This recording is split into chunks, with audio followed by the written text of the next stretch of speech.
Welcome everyone to this lecture on the collections module. The collections module is built into Python when base Python, and it implements specialized container data types that are essentially alternatives to Python's built-in containers that are just general purpose. So what I mean by a container is something like a dictionary or a tuple. We've already learned how to use normal dictionaries, but Counter has specialized dictionary objects or specialized tuple-like objects. So we're going to learn about these specialized container types. You may not always need these specialized versions, but in certain use cases, you may find them useful. Let's go ahead and open up a notebook. All right, here I am in the Jupyter notebook. The first object I want to show you from the collections module is the counter class. We will import it by saying from collections, import, and then capital C, counter. Let's imagine you have a situation where you have a list and then some unique values in the list, but there's also repeats for these unique values. So I'm just going to make a bunch of ones, a bunch of twos, a bunch of threes, and so on. Now let's imagine I wanted you to get a count of each unique item in this list. For example, I want you to count how many ones are there, how many twos are there, how many threes are there.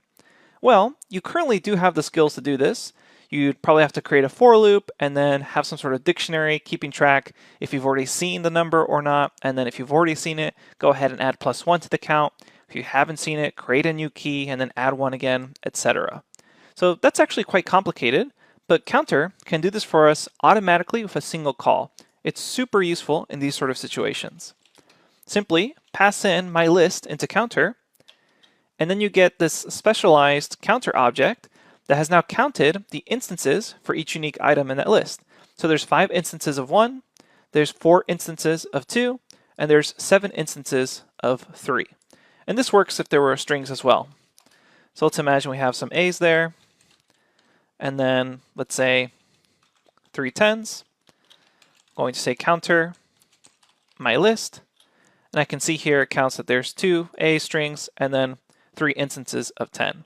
Notice this looks very similar to a dictionary, and counter is technically a dictionary subclass that essentially just helps count hashable objects.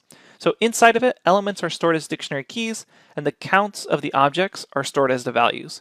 So kind of this specialized dictionary where the keys are always the object, and then the value is always the count. Now this also works with strings, so I could say counter, and then pass in some sort of string. So let's say AAA, BBB, etc. Run that, and it counts the individual letters. Let's imagine I wanted to count the words in a sentence. Well, I already know this works with lists, so I could split the actual sentence. So let's create a sentence here saying how many times does each word show up in this sentence with a word, or something like that. Well, I know I can simply split this string on the white space to get a list that looks like this, which means I can then call counter on that list, and now I have a count of each word. And I see here words showed up twice. And if I wanted to, I could do something like call lowercase on everything first, then split it in case I wanted to check for capitalized versions. So finally, let's go ahead and show you some common patterns that we will encounter when using the counter object. I will say, let's say letters is equal to a string. Go ahead and put some A's in there, some B's in there, and let's put a bunch of C's and a bunch of D's. There we go. And I'm going to create my counter object. I will just call it C. Notice now I'm actually assigning counter to the result here. And so I check out C, and it tells me the counts. So notice there's 3 A's, 4 B's, 8 C's, and 11 D's. I can do C.tab. You'll notice there's a bunch of methods that look very similar to methods that we already know are available in dictionary, like keys or values, but there's also things like most common. So most common will actually just return back the most common here in a list as a tuple. So it says D is the most common with 11 instances, C is second most common with 8, B third most common with 4, A fourth most common with 3, and it would keep going. And it's up to you to provide here a number, n, of how many you actually want returned. So let's say I wanted the 2 most common, then it would just return D and C. If I wanted the 3 most common, then it returns D, C, and B, and so on. And we've actually provided for you in the lecture notebook that goes with this. Just going to bring it in over here. If you scroll, there's a common patterns when using the counter object. It's essentially a little table here that shows you just things that are common to do, like get a list of total of all counts, reset all counts, list the unique items, convert to a set, and so on, and then the actual code you would use in order to do that. So let's go ahead and try one of these out. Let's imagine I want to list unique elements. Then all I have to do is take my counter object, which you notice looks kind of like a dictionary here, but I can actually pass this into a list, and then I essentially just get a list of all the keys, so all the unique values. Lots of different things we can do with the counter object. Obviously, it's really designed to be this workhorse for the case where you have to count unique elements. All right, we have two more things to show you from the collections module. The second one I want to show you is the default dictionary. So we'll say from collections, import default dict dictionary. And what we're going to do here is show you what happens in a normal dictionary, and then we'll show you what happens with a default dictionary. I'm going to create a dictionary, quite simple, has the value A, or excuse me, the key A with the value 10. So I check out this dictionary, A to 10, no problem. And if I call the key A, it returns back 10, as expected. But in a normal Python dictionary, let's imagine I call the wrong key. So notice wrong, definitely not a key yet in this dictionary. If I try that, it's going to complain saying, hey, key error, this doesn't exist within this dictionary. In certain situations, especially when you're doing something like a for loop that you want to quickly add in keys that are not already present in your dictionary for whatever particular reason, you can use a default dictionary. And what a default dictionary does, the way it gets its name, default dictionary, is it will assign a default value if there's an instance where a key error would have occurred. So essentially, if you try to ask for a key that isn't present in a default dictionary, it will assign it with some default value.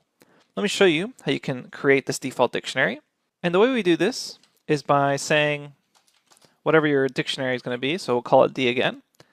In this case, we call it default, dict, for default dictionary, and we have to choose what the actual default value will be. So instead of returning a key error, it'll assign it our default value. And we can do this through the use of a lambda expression. So we'll simply say lambda, colon, and then whatever you want the default value to be. For instance, let's say I want all the default values to be 0. So it still behaves like a normal dictionary under normal circumstances, where I can assign some key. So let's say this is a correct key. I'll assign it the value 100, and if I call it again, it turns back 100. But now, let's put in a key that we know is not currently present. So in a normal dictionary, this would result in a key error. But maybe you have a situation where you want your script to keep running and you want to assign some default value, like 0. So when we run this, notice we don't get that error anymore. Instead, it's automatically assigned it this default value. And now when I check out the dictionary, I see it's a default dictionary. It reports back that it has this lambda function here. That's what this is, or lambda expression. And then we have the wrong key, 0, correct, 100. So hopefully you can see the various use cases for a default dictionary. Perhaps you're trying to assign values to a dictionary, but you don't know if everyone's present or not. So maybe you just have a default value of 0 for them if you encounter them and don't have them in the dictionary yet. Okay, so that's the default dictionary. The last specialized container object that I want to show you from the collections module is called the named tuple. So similar to the way a default dictionary tries to improve on just a standard dictionary by getting rid of this key error with a default value, the named tuple tries to expand on a normal tuple object by actually having named indices. So let me show you what I mean by that. Let's create a standard tuple. We'll say my tuple, and it's just 10, 20, 30. So this is a very small tuple, which means if I wanted to grab, let's say 10, I know I can see it's at index 0, and there we have 10 returned to us. So I just need to look up the index, pass it in, and then there's 10. Now, in certain situations, you may have a very large tuple, or you may not remember which value is at which index. So the named tuple is going to have not just a numeric connection to the values, but it will also have essentially a named index for that value. So instead of just calling it by 0, we could call it by some sort of string code. Let me show you how we can construct a named tuple. It actually kind of looks a lot like a class.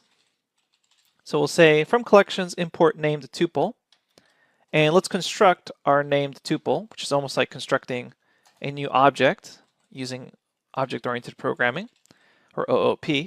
So we'll say dog, note there's no parentheses here, is equal to named tuple. And there's two main parameters, which is the type name, what type this will be reported as, and then the field names passed in as a list. So let's go ahead and say that the type is going to be a dog, and then a dog will have an age, a breed, and a name, almost like attributes in a class call. And now I can create instances of a dog object. So note dog here, and what I'm going to do is create a dog called Sammy, and then I'm going to say that Sammy is 5 years old, the breed is a husky, and then the name is just Sam. So we have this variable Sammy. If we check the type of it, notice it reports back that it's type dog. It doesn't report back that it's a named tuple. So if I take a look at Sammy, notice it looks kind of like a mix between an object you would have created with object-oriented programming and a tuple itself. So essentially, it's kind of like this tuple here where you had 10, 20, 30, but notice now there's essentially an association with each value. So it's age for 5, husky for breed, name for Sam, which means I can call these by saying Sammy.age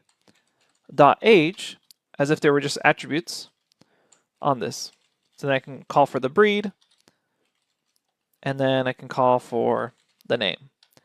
Now notice if I say Sammy at index 0, I get back 5, which was the same thing as calling Sammy.age. So you can imagine for very large tuples or tuples where you can't quite remember what value is at which index, it might be useful to be able to access them both by calling an index position, such as 0, or by calling it as if it was an attribute, asking for the age. Alright, so that's it for this lecture. You can check out the full documentation online on the collections module. These aren't things you're going to use for every single Python script you ever write. However, there may be certain situations where these can really help you and are more of a convenience for you. So you can check out the full docs online, and I will see you at the next lecture.